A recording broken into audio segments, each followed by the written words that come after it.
பல ஆண்டுகளுக்கு முன்பாக இந்த இடத்திற்காக ஜெபம் பண்ணும்போது இந்த இந்த இடத்துல நிறைய ஜன்னல் இருந்துச்சு. அந்த அந்த சேர் போட்டிருக்கிற அந்த அந்த பார்ட்டில் அப்போது அந்த இடத்துல நடந்து ஜெபம் பண்ணும்போது ஜன்னலை திறந்து ஒரு நாள் அப்படியே ரொம்ப வைராக்கியமாய் ஜெபித்து கொண்டே இருக்கிறேன். ஜெபிக்கும் போது எனக்கு ஒரு பெரிய ஆறுதல் எனக்கு வருகிறது. அப்படியே மனசுக்குள்ள கண்டிப்பாக இது கிடைச்சிரும், ஆண்டவருடைய ஊழியத்திற்காக இதை கர்த்தர் தீர்மானம் பண்ணிட்டாரு.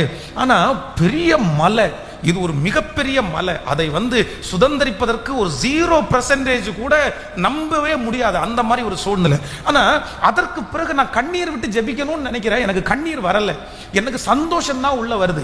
என்னை அறியாமலே நான் என்ன சொல்றேன்னா, ஆண்டவரே கொடுத்ததற்காக நன்றி ஆண்டவரே, நீ வாக்கு பண்ணதற்காக நன்றி ஆண்டவரே, எங்களுக்கு ஆயத்தம் பண்ணியிருக்கிறதுக்காக நன்றி ஆண்டவரே. அப்படியே சில வருடங்கள் தாண்டினது. கரெக்டா நம்ம அக்ரிமெண்ட் போடுகிற அந்த நேரத்தில் கொரோனா அப்படி அந்த அந்த அந்த டைம் வருது. என்ன பண்ணுவோம், எப்படி இதை கொண்டு போவோம்? ஒரு பெரிய புயல். இந்த பஞ்சம் உள்ள காலத்தில் இதை நிறைவேற்றுறது எப்படி சாத்தியம்? ஆனாலும் ஒரு நாள் வாக்கு பண்ணின கர்த்தர் மாறவே மாட்டார். ஹல்லேலூயா. அவர்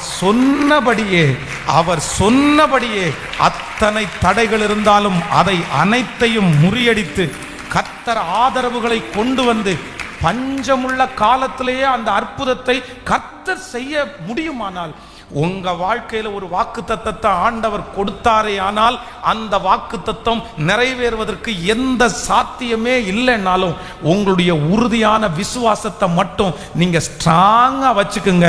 நான் நம்புறேன், கண்டிப்பாக சூழ்நிலையை கர்த்தர் மாற்றுவார். நீங்கள் ஜெபிக்கிறதற்கு ஆப்போசிட்டா நடக்கலாம், நீங்கள் விரும்பினதற்கு நேர்மாறாய் நடக்கலாம். உங்களுக்கு வாக்குத்தத்தம் பண்ணினது ஒண்ணு, உங்களுக்கு வாக்குத்தத்தம் பண்ணினது எதிர்மறையாய் நடக்கலாம்.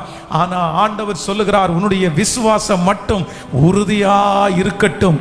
நிச்சயமாய் விசுவாசத்தை கனப்படுத்துகிற கர்த்தர், உங்களுடைய நம்பிக்கையை கனப்படுத்துகிற கர்த்தர் அந்த வாக்குத்தத்தத்தை நிறைவேற்றுவார். உங்கள் பிள்ளைகளுடைய மகிமையை காண்பீர்கள்.